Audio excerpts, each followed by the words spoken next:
Dad said Christmas was canceled due to budget issues. We'll celebrate next year, he promised. That night, I saw photos of a huge family feast on social media. Everyone was there except me. When I called the next day, he acted like nothing happened. I, 24M, thought I had a normal relationship with my dad until Christmas morning 2024 changed everything. The call came 3 days before Christmas. Dad's voice sounded strained when he told me Christmas was canceled this year due to budget issues. He explained that money was tight after some unexpected expenses, and we'd have to postpone our family celebration until next year. He promised we'd make it extra special then, maybe even take a family trip somewhere nice. I felt disappointed but understood. Times have been tough for everyone lately.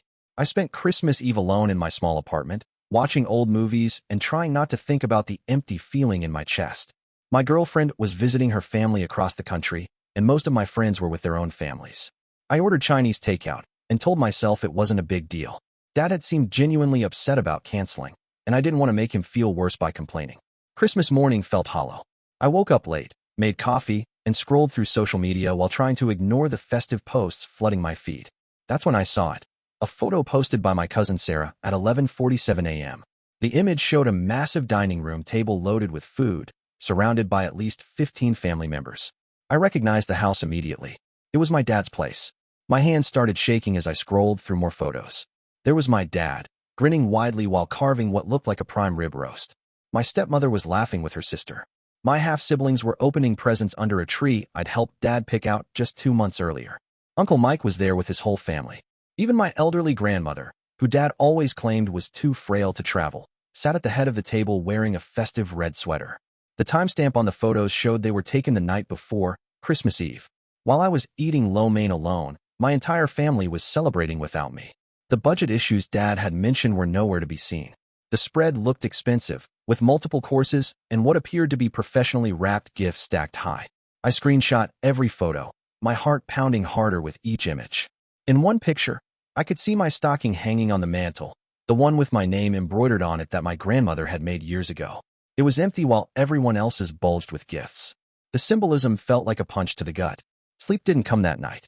I lay in bed replaying every conversation I'd had with Dad over the past few months, searching for clues about what I'd done wrong.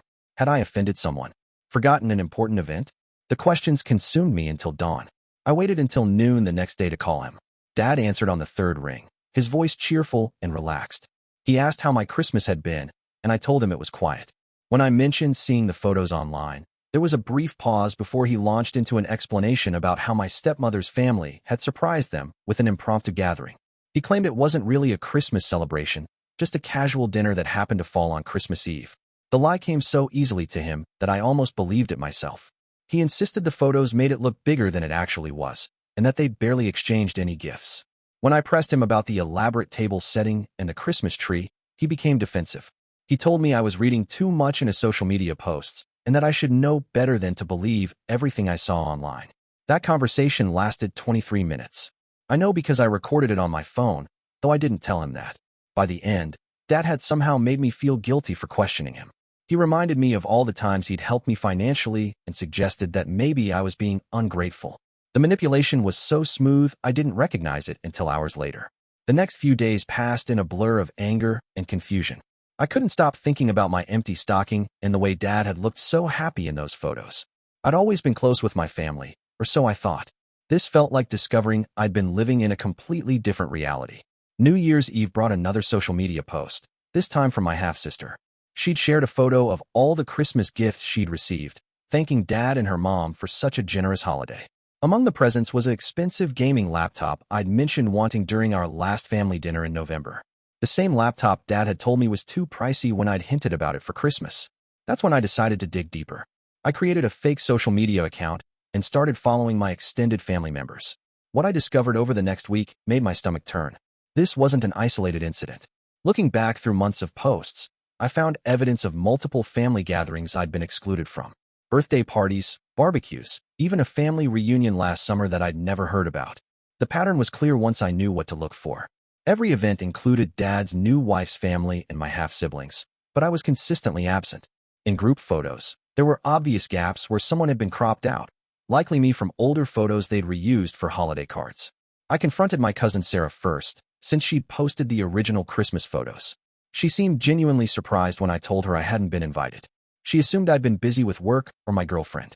When I explained about Dad's budget excuse, her expression changed. She admitted that Dad had specifically asked everyone not to mention the gathering to me because he wanted to keep it small and intimate. The word intimate hit me like a physical blow. A 15-person Christmas dinner was intimate, but including his own son would have made it too crowded. My grandmother was next. I drove to her assisted living facility on a Tuesday afternoon, bringing her favorite cookies as an excuse for the visit. She seemed delighted to see me and immediately started talking about what a wonderful Christmas she'd had. When I gently probed about why I hadn't been there, her face fell. She told me Dad had said I was spending the holidays with my girlfriend's family and couldn't make it. The lies were systematic and coordinated. Dad had told different stories to different people, but the result was the same. I was erased from family events while everyone believed it was my choice. That evening, I sat in my car outside Dad's house for 2 hours, watching through the windows as my half-siblings did homework at the kitchen table where I used to sit. The life I thought I was part of was continuing without me, and apparently had been for months. Update 1. I decided to test my theory. Dad's birthday was coming up in February, and I wanted to see if I'd be included or if another excuse would materialize. I started planning early, mentioning to him in January that I was looking forward to celebrating with the family. He seemed pleased and told me he was planning something low-key this year. 2 weeks before his birthday, I called to ask about details. Dad told me he'd decided to keep it really simple, just dinner with his wife and kids. He said he appreciated the thought, but they weren't doing anything special. I offered to take him out for a separate celebration, and he agreed, suggesting we grab lunch the following weekend instead. I knew what was coming, but it still stung when I saw the photos. My stepmother had posted pictures of an elaborate surprise party at a local restaurant. The private dining room was decorated with balloons and streamers. A professional photographer had captured the moment Dad walked in to find 30 family members and friends waiting for him. The cake alone probably cost more than my monthly grocery budget. This time I was ready. I'd already reached out to several family members beforehand, casually asking about Dad's birthday plans. Most of them mentioned the surprise party and seemed confused when I acted like I didn't know about it. My aunt even asked if I needed directions to the restaurant. The next day, I called Dad to wish him a happy birthday. He thanked me and described his quiet evening at home with just the immediate family. When I mentioned that the photos online looked like he'd had a great time at his surprise party, he paused for a long moment. Then he told me the family had insisted on throwing something together at the last minute, and he hadn't wanted to bother me since we already had lunch plans. The gaslighting was becoming more obvious each time. Dad's ability to lie smoothly while making me feel unreasonable for questioning him was almost impressive in its consistency. Update 2. I spent the next month documenting everything. Screenshots, recorded phone calls, messages from family members. I built a comprehensive timeline of my exclusion. The evidence was overwhelming, but I still needed to understand why. The answer came from an unexpected source. My half-brother, who was 16 and apparently less skilled at keeping family secrets, let something slip during a casual conversation. He mentioned how much more relaxed family gatherings had become since they didn't have to worry about me causing drama anymore. When I pressed him about what drama he meant, he seemed confused.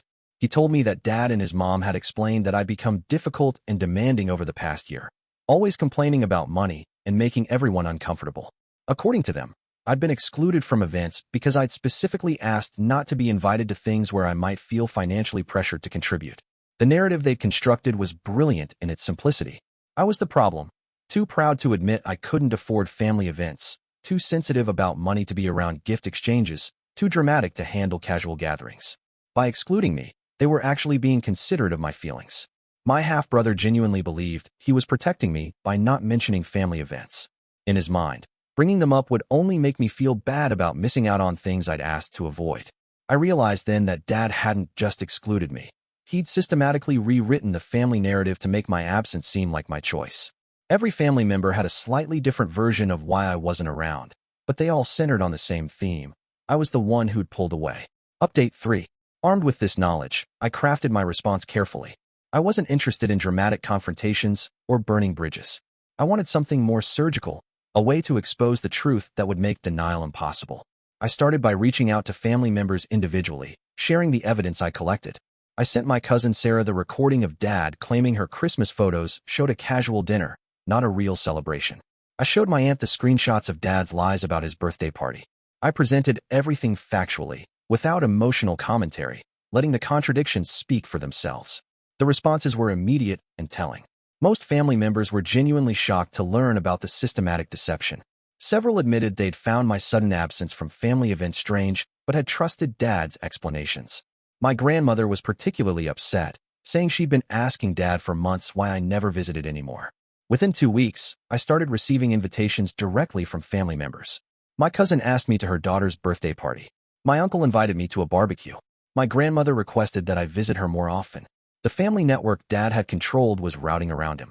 The confrontation, when it finally came, was anticlimactic. Dad called me on a Thursday evening, his voice tight with anger. He accused me of stirring up family drama and spreading lies about him. He demanded to know why I was trying to turn everyone against him. I let him talk for several minutes before calmly explaining that I hadn't spread any lies. I'd simply shared his own words and actions with the family. I played back portions of our recorded conversations, letting him hear his own voice contradicting the stories he'd told others. The silence that followed was deafening. When Dad finally spoke again, his tone had shifted completely. He tried to explain that he'd only been trying to protect everyone's feelings, that family dynamics were complicated, that I was taking everything too personally. I told him I understood perfectly. I understood that he'd decided I wasn't really part of his family anymore, but lacked the courage to say so directly. I understood that lying to everyone was easier than having an honest conversation with me about whatever I'd done to deserve exclusion. I understood that he'd rather gaslight me than take responsibility for his choices. The conversation ended with Dad promising we'd work things out, that he'd make sure I was included going forward. But his promises felt hollow after months of deception. Trust, once broken so thoroughly, doesn't rebuild easily. 6 months later, I maintain relationships with most of my extended family, but my relationship with Dad remains strained. He includes me in family events now, but there's an artificial quality to it, like he's checking items off a list rather than genuinely wanting me there. My stepmother barely speaks to me, clearly resentful that her carefully constructed family dynamic has been disrupted. My half-siblings seem confused by the tension, but are slowly warming up to having me around again. The most surprising outcome has been how much stronger my relationships with other family members have become. My grandmother and I talk weekly now. My cousins include me in group chats and casual hangouts. By removing Dad as the gatekeeper of family information, I've discovered connections that were always there, but had been filtered through his perspective. I've learned that sometimes the most effective revenge isn't dramatic or explosive. It's simply refusing to accept someone else's version of reality when you know the truth. Dad wanted to erase me from the family while maintaining plausible deniability. Instead, his deception exposed him and freed me to build authentic relationships with people who actually wanted me around. The empty stocking still haunts me sometimes, but it's become a symbol of something important. The moment I stopped accepting lies as love and started demanding the truth, even when it hurt.